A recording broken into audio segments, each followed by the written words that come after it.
Hello Dino Peeps, another Ark Survival Ascendant video from me to you, and today's topic is let's look at all of the changes Ark Survival Ascendant will bring to the game that have not been in Ark before. In the beginning I will talk about a lot of technical stuff, and then I will also talk about content that's going to be added to Ark Survival Ascendant, and here I will try to give you my interpretation what that means, just as a small disclaimer. The big overshadowing topic of Ark Survival Ascendant is Unreal Engine 5. And Unreal Engine 5 will come with a few things that have been hyped in the press in the past months. One of these things is Nanite. Nanite is the geometrical system that's coming with Unreal Engine 5. In the past, developers were limited to how many polygons they can use in their mesh and in their assets. Now with Nanite, they don't have to worry about that anymore because Nanite splits polygons into micropolygons, and those are only loaded when they are seen by the player. That means the player can have really high resolution detailed surfaces without having big issues with performance. While having many polygons before Unreal Engine 5 was terrible for the performance of games, with Nanite this is not a problem anymore. And this is the reason why Unreal Engine 5 can create almost photorealistic environments without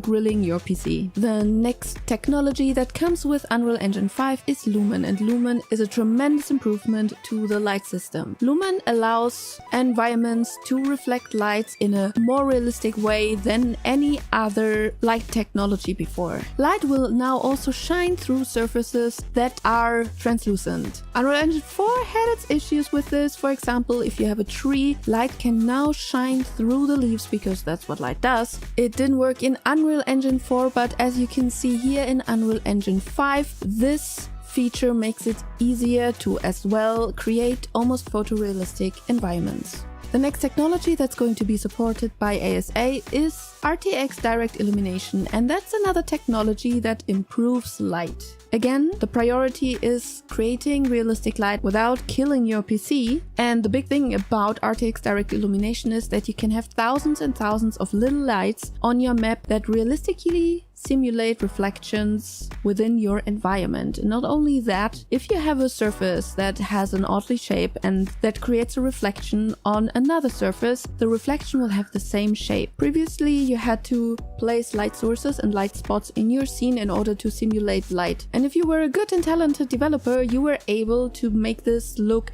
as realistic as possible, but it was always a little bit odd to the eye. Now with RTX Direct Illumination, this is a thing from the past because it will simulate the light as you know it from real life. Again, my little disclaimer, I'm not a super pro in this topic and I just read into everything that I'm talking about right now. So if you are interested in all of these technologies that are coming with Unreal Engine 5 and with ASA, I'm going to link you all of the sources to the information that I found into the video description. The next thing that we're going to get with ASA is dynamic water. In Ark, water is usually a surface, and when we're below it we get like some weird effect, but it does not react to us or to the environment. Here you can see a demo that was made by Joe Garth. This is not Ark, but Joe made a brush pack for a beach scene in Unreal Engine 5, which he is also selling in the Unreal Engine marketplace. And here you can see how dynamic water can look in Unreal Engine 5. If you want to have a look at the full video, I'm also going to link it in the video description. In general, the performance with Unreal Engine 5 is going to be improved compared to Unreal Engine 4. As you can see here, that's what happens when you're loading a large base on official servers in. And this base doesn't even have animals in it.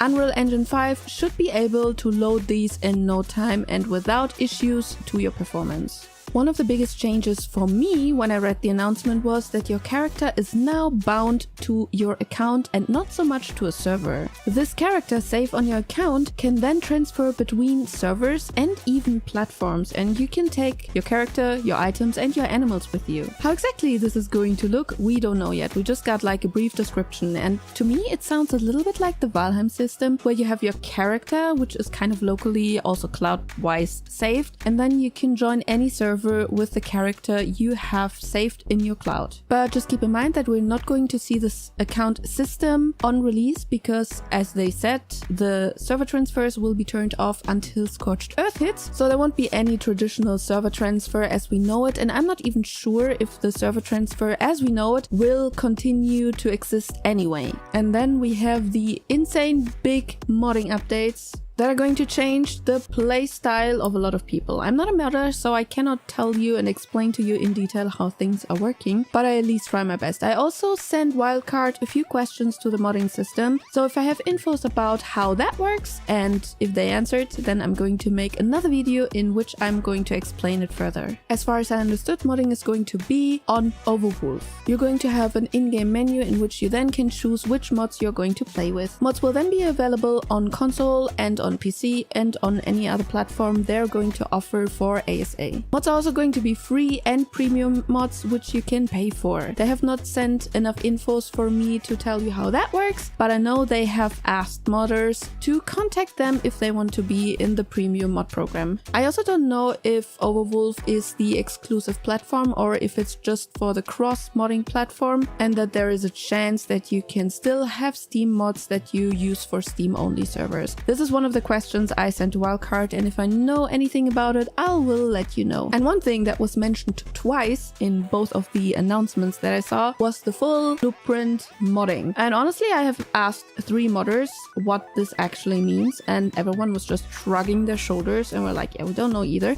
I also contacted Wildcard about it, and I will let you know what it exactly means. For me, I assume it means that a lot of stuff that was hard-coded in Ark Survival Evolved is now integrated into the game through blueprints, which means modders have access to it, because usually stuff like the breeding mechanic could not be changed via mods because it was hard-coded into the game. If this is now put into the game with blueprints, then modders could change it. That's my interpretation. I'm not sure if that's right, but I will let you know if I know more. And now let's jump to the content updates that are going to be in Ark Survival Ascended. Studio Wildcard is going to renew every single asset that's in the game. And I know we have seen questions asking if we're going to get new dinos. I don't think we're going to get completely new dinos like we saw with the TLC updates, but I think that the assets of the dinos and basically everything that's in the game will be renewed. The main reason is that Unreal Engine 5 now supports 8K textures. The thing is, I don't think that an 8-year-old game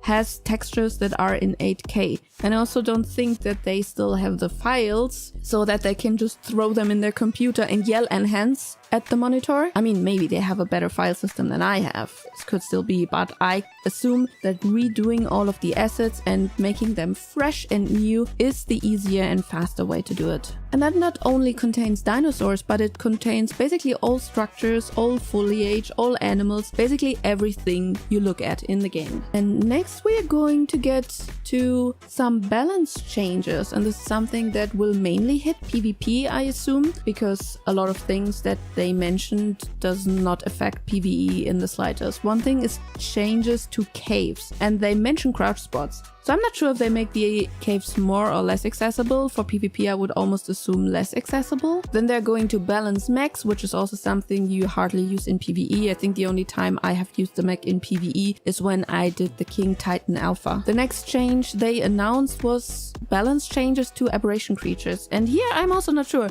Does it mean that they're changing the creatures in aberration, or does it mean that they bring more creatures into aberration, or maybe less creatures? We don't know, but aberration is still far ahead, so maybe this is something we will then know in the future. And we're also finally getting the update that was actually meant to be still in Ark Survival Evolved, and that is the Let More Dinos Breed DLC.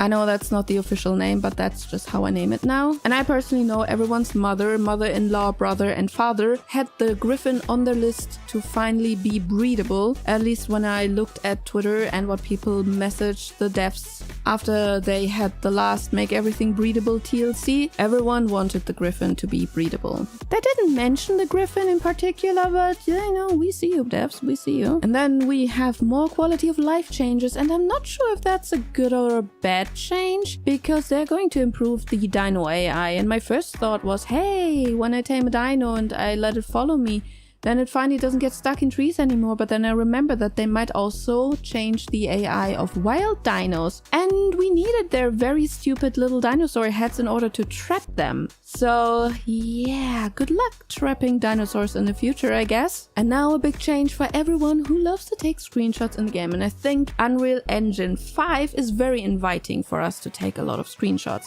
And did you know that there are people who exclusively join games just in order to take screenshots, like doing in-game photography?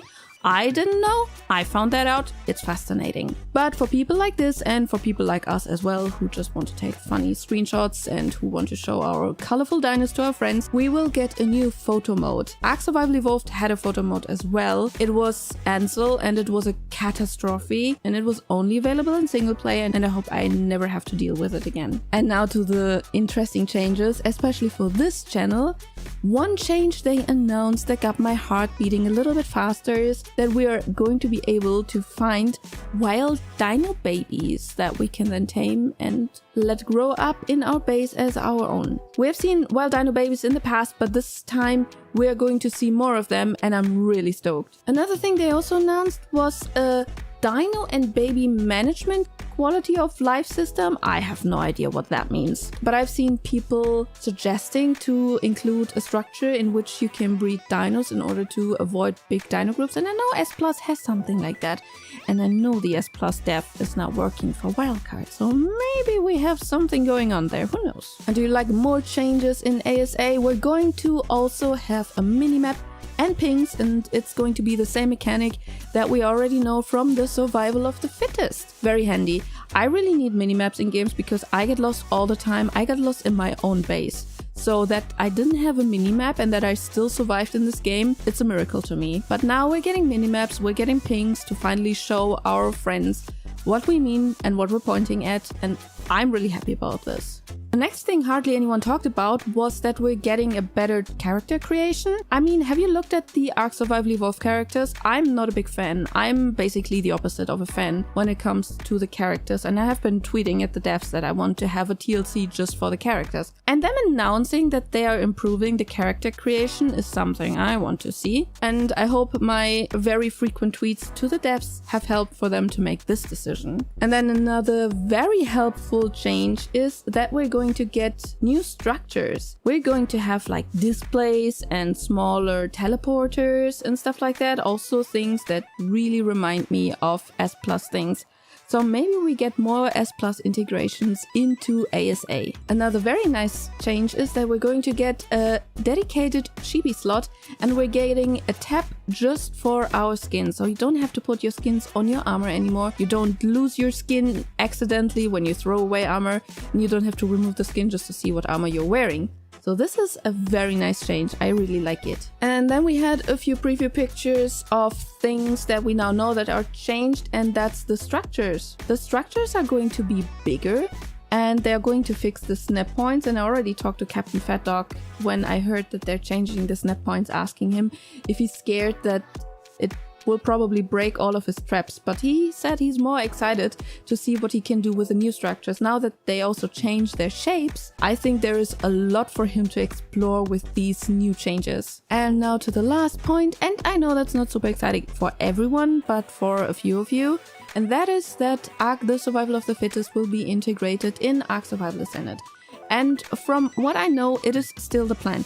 I don't think they're also going to include the Scorched Earth map for the Survival of the Fittest, just because from what I can tell, they have been like super busy with everything, and them cutting out Scorched Earth in general. I don't think they're going to add the Survival of the Fittest Scorched Earth to the game. But nonetheless, they are going to add local lobbies so you can meet with your friends before the game and then join the game together. Because we all know how it is, you all try to join a server together, the server fills very quickly, and the last friend that you were waiting for was like, oh, I'm just quickly getting something to drink, and then the server's full, the game starts, and he just comes back to the computer and couldn't join the game, and everyone has to leave and go to the next game. That's not an issue anymore. Now you can join a local lobby, equip your cosmetics, and then jump into the game with your friends. And this is basically everything I could find in the official announcement for Ark Survival Ascended. I'm going to keep you updated if we find out more things things, and especially when I find out about the things that I asked Wildcard about. And tell me what of these changes that I told you now are your favorite. My personal favorite are the wild dino babies, then the quality of life changes for the dino management, and especially the character changes. So let me know in the comments what's good for you and what changes get you excited. And I hope to see you in the next video. Have a good one, bye!